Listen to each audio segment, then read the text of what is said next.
Thank you for joining me on my YouTube channel. You're going to find many clips that have been brought in by my viewers who have had questions. If their questions about their spirituality helps many, they're most likely going to be posted.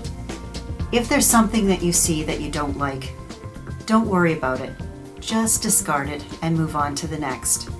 The purpose of these clips are to educate and enlighten, and they are a labor of love.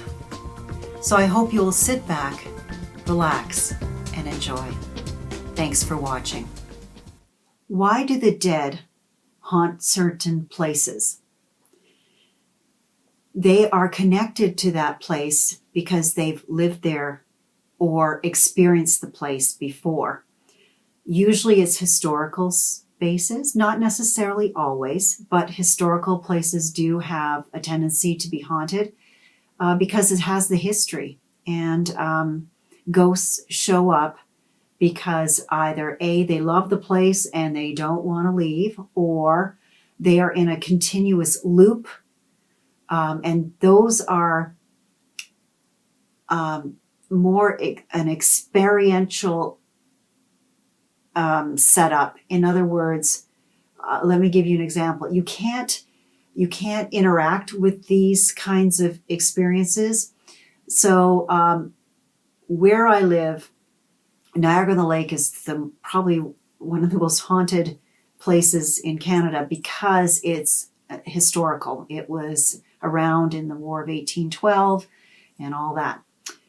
There is a story about a house that at midnight, certain times of the month, once a month or once every few months, but it's always sort of like a cyclical thing, there is a group of soldiers that are carrying, looks like a dead soldier, up the stairs and going to a chimney and pushing him in and starting to brick it up. If you talk to any of those ghosts, they won't respond to you because they're caught in a continuous loop.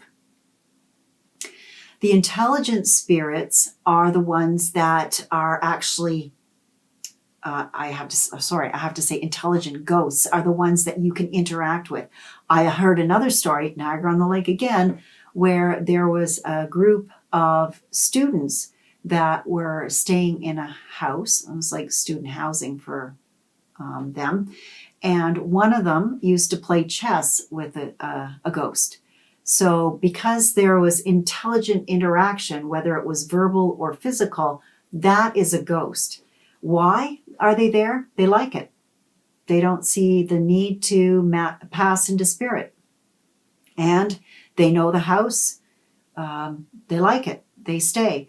As some of you have already heard in other YouTube videos, I lived in a haunted house in Cape Breton, Nova Scotia, and it was built in 1918 by the McPhersons, and Mrs. McPherson was in that house always.